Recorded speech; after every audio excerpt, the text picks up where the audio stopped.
네, 러 인사이드 어제 이어 오늘도 검찰 개혁 5대 과제 민변 사무처장 김진우 변호사 모시고 얘기 나눠보겠습니다.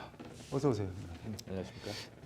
검사 작성 피의자 신문조서 증거 능력 제한, 그러니까 검찰 조사 받으면서 작성된 조서를 법정에서 바로 증거로 쓰지 못하도록 하자, 이런 말씀인 거죠, 이거는? 네, 그렇습니다. 이 제한의 의미와 범위가 뭐 전면적으로 인정하지 말자는 건지 아니면 뭐 제한적인 건지 어느 정도인가요? 아니요, 현재 형사소송법에서는 사법경찰관이 작성한 피의자 신문 조서와 검사 작성의 경우를 이제 구분해서 하고 있는데요. 저희는 이제 사법경찰관이 작성한 것과 동일하게 증거 능력을 부여하자는 거고, 기본적으로 피고인이 법정에서 그 부분에 대해서 동일하면 증거로 사용할 수 있습니다. 네, 동일하다는 게 뭐 어떻게 차이가 나는 건가요? 검찰과 경찰 작성? 현재는 이제 그 사법경찰관이 작성한 경우에는 그 법정에서 당사자가, 그러니까 피의자가 바로, 피고인이 바로 부인을 하게 되면 증거 능력이 없어지는데요. 검사 작성의 경우에는 좀 달리 취급하고 있거든요. 조금 더 증거 능력을 강하게 두고 있는데, 이 부분이 공판 중심주의에 반하기 때문에 증거 능력을 없애자는 주장입니다.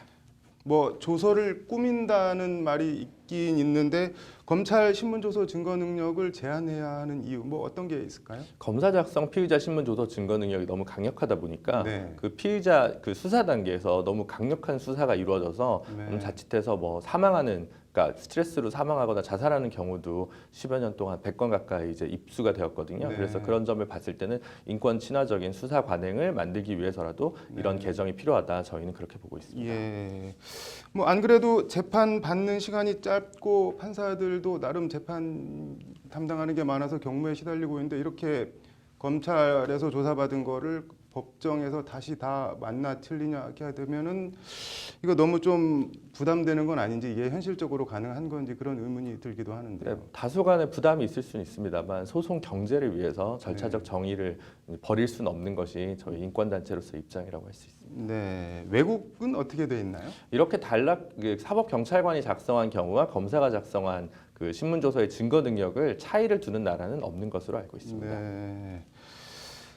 재정 신청도 검찰개혁 5대 과제로 뽑았는데, 재정 신청 뭐 이건 일반인들은 좀 생소할 수도 있는데 간단하게 설명해 주세요. 고소 사건이나 이제 제한적으로 한 4종류의 그 형사 사건에 관해서 고발 조치를 했을 때 검찰이 불기소 처분을 하면 여기에서 불복하는 절차로서 법원에 대해서 이건 다시 판단해 달라, 기소해야 되는 거 아니냐를 요청하는 일종의 기소에 대해서 시민이 참여할 수 있는 이제 그러한 제도라고 할 수 있는데, 굉장히 제한적으로만 현재 그 설계가 되어 있습니다. 그 말씀하신 4가지가 어떤 건가요? 불법 체포 감금이라든가 뭐 직무유기, 폭행 뭐 이런 정도, 피의 사실 공표, 이런 4가지 제에서만 적용하고 있습니다. 그럼 재정 신청 범위를 확대하자고 하면 확대 범위를 어느 선까지? 이제 고발 사건 전부에 대해서도 이제 같이 확대를 하자라는 것이 저희 입장입니다. 네.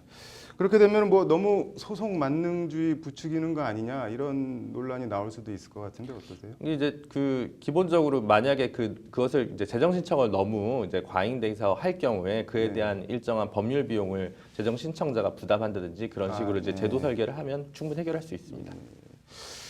민변이 뽑은 검찰개혁 5대 과제, 이거 뭐 구체적인 로드맵이나 뭐 특별히 선결 과제가 있다면, 아니면 이거는 일단 최우선적으로 해야 한다, 이런 게 있어요? 네, 저희가 봤을 때 이 5가지가 이제 그 법무부의 탈검찰화, 공수처 설치, 그리고 검경 수사권 조정, 재정 신청 전면 확대, 검사 작성의 피의자 신문 조서 증거 능력 변경, 이 5가지가 선차적인 과제고요.